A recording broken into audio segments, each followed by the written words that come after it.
Hello, good evening, and welcome. Yet again, I've been buffered out of existence by Facebook. The signal's great, everything's great, but I spoke for like 3 times, about 2 minutes each, and then just got completely knocked off. So I've killed that, and I'm going to record this again and then upload it a little bit later on once I've finished. So, hi, my name is Paul, for those who don't know me, and I help people who've got a drink problem to put some fun back in their lives without the alcohol. And I use hypnosis, happiness, and hijinks to do that. So, what I was trying to talk about before I got buffered out of existence was this is another shirt that might have to go, because if you watched the video from a couple of days ago, I was having a big clear out of my favourite shirts that don't fit anymore. And unfortunately, this is a really favourite shirt. I've only had it 8-9 months. It's got to go. It's just getting a bit snug around the chest and the back. Today has been a really, really interesting day, the past sort of 15-16 hours.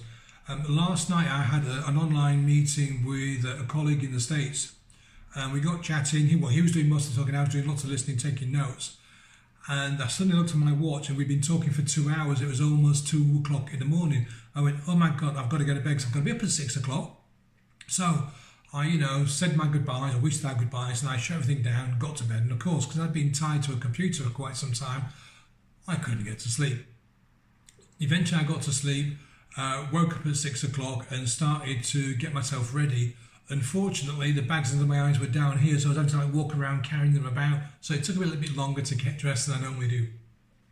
Got to the venue where this network meeting was happening and meet a couple of people, and I'm sitting down, and this guy comes into the room, and when you think to yourself, I know you, I'm sure I know you from somewhere. Well, that was going on in my head, and I just couldn't place him where I'd met this guy before. And it turns out that he's the speaker for the day. So we all do our little sort of 30-second elevator pitch kind of thing. And breakfast comes, and after breakfast, he stands up and starts with his presentation. And then during the presentation, he does a little bit about his career and past life and all that kind of thing. And he says, back in the 90s, when I was living in London and cold calling, selling telephone systems, I went, bang, I know who you are. We met on a cruise back in 93, 94. Anyway, after his presentation finished, we broke out into sort of one-to-one meetings, and I, sat down with him and I had a chat, and he went, bloody hell, yeah, we did meet, and we got on really, really well. But the thing was, the coincidence didn't, finish there. He lived in London, I'd lived in London, I'd moved down here, I don't know, maybe 25, 26 years ago, and he'd moved down a little bit more recently than that. And I said, where are you living now? He said, I'm in Ramsgate. And Ramsgate is the town where my best friend Amanda lives, who I've mentioned before. I said, oh, whereabouts in Ramsgate? And then he tells me he lives in exactly the same street as my best friend Amanda. I mean, talk about coincidence. Not seen a guy for 25 years. Then he just happens to be in the same town as my best friend. And not only that, he lives in the same street. So it was just, I was just flabbergasted. Because the scientists say this is all kind of coincidence, but sometimes it is a bit of a stretch. Anyway, so that was my day.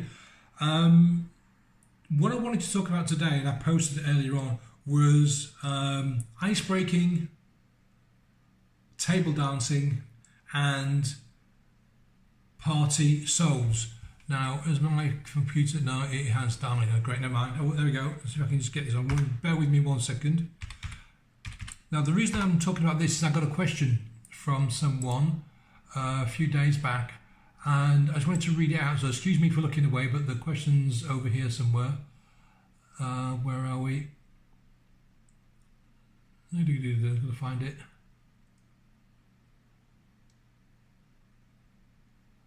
All right, here we go. Yeah, so here's the question.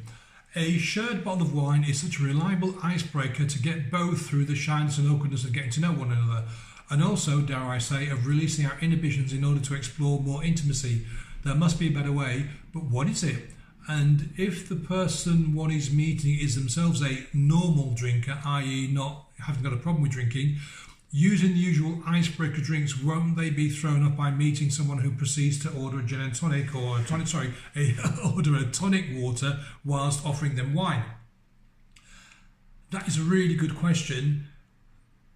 But again, I think this is the alcohol asking the question, because We are all social beings. That's our species. Our species, humans have to live in groups. Okay, the groups got bigger and bigger and bigger, and strangely, because we've got bigger and bigger and bigger, we've become a little bit more isolated, but we need to be in these groups. And so this shyness, awkwardness, and all that kind of thing is, I'm guessing, I would say it's like a learned behaviour. And the easy way to get around it is, I'm going to say to me really, oh my God, no. But you just got to be yourself. And what I mean by that is, stop trying to put on an act. Stop trying to pretend to be the, life and soul of the party if you don't feel that. Stop trying to be this outgoing kind of person. Be natural, because then you don't have to put on an act. And I'll tell you now, people don't want to see you with your act, yeah? They want to see you, the real you. Why do you think they're having a date with you in the first place? They're not expecting you to, do magic tricks or stand on your head. They want to have a conversation. They want to get to know you. So that's the first thing. You really need just to be who you are. And you think, oh, okay, Paul, but I'm still shy, nervous and awkward. Well, that's fine. You can say, look, hi, I'm just really lovely to meet you, but I'm a little bit, I'm feeling a bit shy and a little bit awkward. In a few minutes, it'd be cool, I'll be fine. But just, that's one way of doing it. Another way of doing it, and this is absolutely brilliant, and this is not my way. There is a lady called Amy Cuddy, Cuddy, and she's a social psychologist. And back in 2012, she did a TED talk on the power of body language. And, I think she called it power positioning. And she talks about two things in particular that we can do if we've got to go into a situation like a meeting with the boss we're a bit nervous about, or we're going to go and do a presentation, that kind of thing. So you can actually do this before you go and meet someone. And basically, there's two things. We've all watched the Olympics and we've all seen various athletes and superstars do their kind of celebration.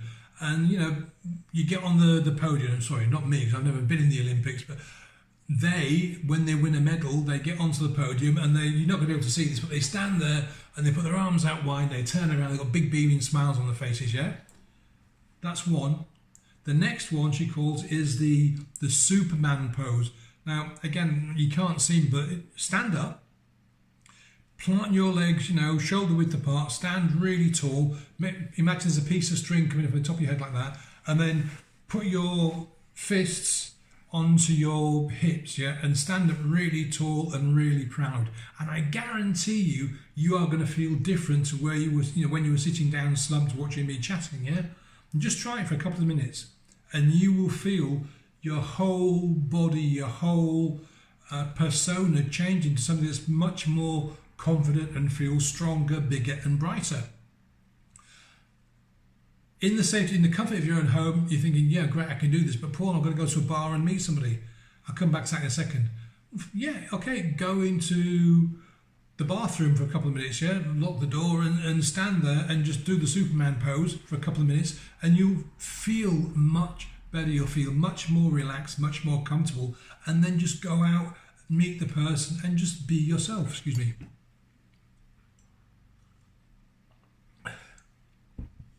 Or you can do, the Olympic gold medalist pose. That's a really good one. Or you can do, oh my goodness, I've forgotten his name, but the sprinter that does this kind of thing. Same thing, just find the pose that works for you and just, practice it at home. And then when you're going to go out, just use it. Coming back to a question about, this conflict of you offering them a drink and you're not drinking, was a few things. First of all, do you have to meet in a bar? Can you not meet in a tea shop or a coffee house? First of all, yeah, as an example. Or if you can't do that, you've got to meet in a bar. Well, how about the old faithful, you're driving, so you can't drink, or you've had a bug and, you've been told not to drink, you've been on some medication or whatever, that kind of thing. And further down the line, when you become, you know this person a little bit more and you feel a little bit more intimately connected knowledge-wise, then you can maybe tell them, well, I used to have a problem with drinking, so I've given up. Don't make it a big mountain. Don't make it this huge, insurmountable thing you've got to deal with. There's no need. Just say, yeah, I used to have a bit of a problem with drinking, but that's all sorted now, and I just don't drink anymore. End of story. No, you can have a drink, that's fine. It's not going to start me off or anything. I'm not going to suddenly slug down the bottle, make a joke of it. Yeah? Please, if you've got a glass of wine, you have a glass of wine. I'm cool with my soda, absolutely fine. Or create some exotic mocktail and order that.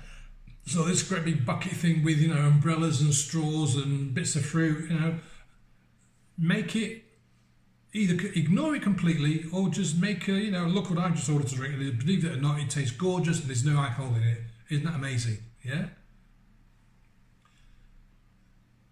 You don't need alcohol to break the ice. The icebreaker is inside you. And I promise, if you just take the time to let it out, it is there. Definitely. I love dancing, okay?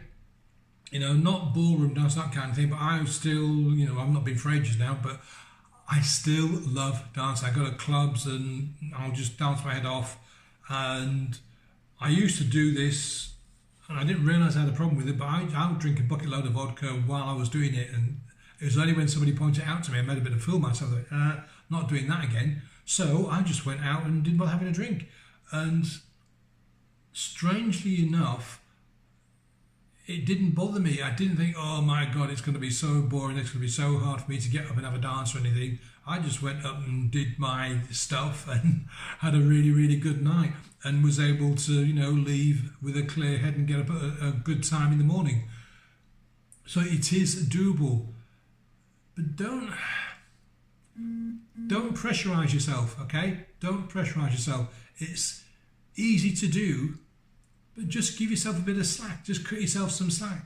Go out and practice a few times. If you've got a really close friend who happens to be the opposite sex, say, look, this sounds really crazy, but I've got a date next Wednesday and I'm feeling a bit nervous. Will you do me a really big favour and just come out and pretend to be my date?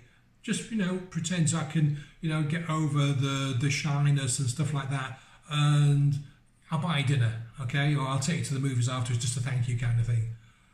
You got some good friends, yeah, they might, what?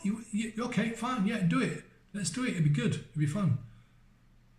If they say no, then all right, fair enough, but ask somebody else. But don't stop yourself from going out because you've got this thing with alcohol. Yeah, there's absolutely no need. There's a million and one things to do. If you don't want to meet in a bar, you don't want to meet in a coffee shop, maybe you could meet somewhere and go for the walk. I mean, okay, this time of year it's not ideal because it's freezing cold and blowing a gale outside, and a lot of places where you are it could even be snowing, so that's not a really good thing. But there are things, you could do that don't involve alcohol. And all you need to do is just make a list. Yeah, don't want to do that one, don't want to do that one, don't want to do that one. Oh, we'll try that. Yeah. And just variety the spice of life. Because think about it. Don't you think that sometimes people get a bit sick of the repetitive, let's meet down Fred's, 8 o'clock? Why not? Why don't you be the person who's something different, who's different and say, yeah, I'll tell you what, why don't we go to do this? Let's go roller skating, or I don't know what's popular these days because I've not been dating for a while, but do you know what I mean? Be the one who does something different. Make a thing of it. Say, yeah, we could meet in Fred's, but how about we go and do this? Yeah, if there's a fairground or a circus that's come to town, go and do that. If there's a show on that you want to go and see that. Do something different. Stop using alcohol to stop you enjoying your life. Yeah, you don't need it. There's plenty of other things you can do. Seriously, it's easy when you give yourself a bit of time to have a think about what you want to do. Let me just check. Yeah. Okay, yeah. Life and soul of the party, same thing. I think I've told you a story about my friend who was a binge drinker, didn't want to stop because she said, well, I'm the life and soul of the party, and that's not going to happen anymore. No, not a problem. The life and soul of the party is still inside you, seriously, yeah? All you have to do is just decide to let it out. You don't need an alcoholic drink to be the loosener. You can just say, okay, I'm going to go out now and I'm going to have fun. That's it. That's all you've got to do. And the more you say this, the more you do it, the more you'll realise, wow, yeah, I can just go out and have fun. I don't need to have, 3 glasses of wine before I leave the house or whatever it is, yeah? Just go and do it. I would love to get your feedback on this. Please drop me a comment or drop me a message. If I can help you, let's have a chat. Just get in contact with me. If you know someone that could use my help, get them to contact me, or just copy the link and send it to them in Messenger rather than tagging them, because I might get embarrassed. Thank you for watching. Hopefully the gods of Facebook will let me do a live tomorrow night, because this is now 3 in a row I've not been able to do it. But hey ho, it's the way it goes. See you later. Bye.